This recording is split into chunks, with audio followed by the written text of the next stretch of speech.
So magandang araw kabola, sa video na ito may pag-uusapan po tayong nangyari na naman po kabola, kung saan po sa free agency nga po may lumipat po na big man sa Blackwater Elite kabola, and then some injuries kabola na maganda rin pong pag-usapan kung ano po magiging effect kabola. So hindi ba nakasubscribe, pakipindot naman po yung subscription button. Dito muna tayo sa TNT, awang-awa na ako dito sa TNT kabola, diba?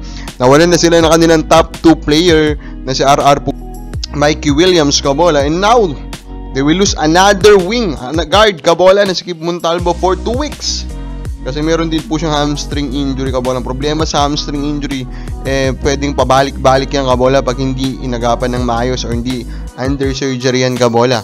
And of course, malaki na naman dagok yan, no, dito sa TNT kasi halos puro guard wing, lahat po yung nawawala po sa kanila because of things kabola, diba?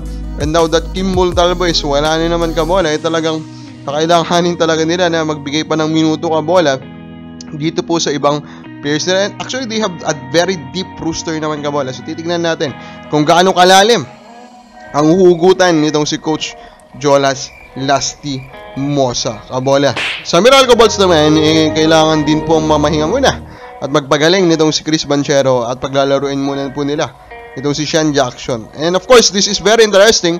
Kung malalim po si Jackson, dapat sa Ateneo muna siya maglalaro kabola, pero mas pinili niya na maglaro na po agad sa PBA. Kaya very interesting to, very athletic. So nag-fall po siya sa Meralco Bolts kabola outside the first 5 rounds kabola.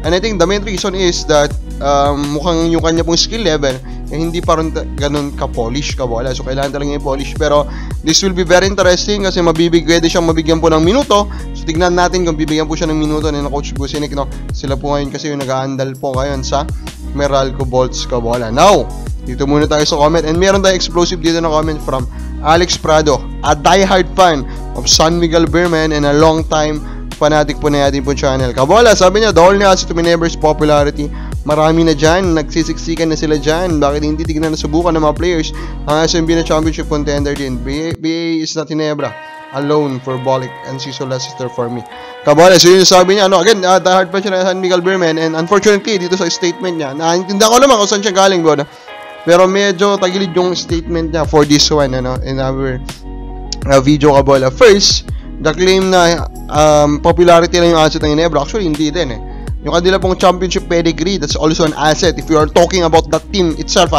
na yung wala po yung di pag-usapan yung players and coaches.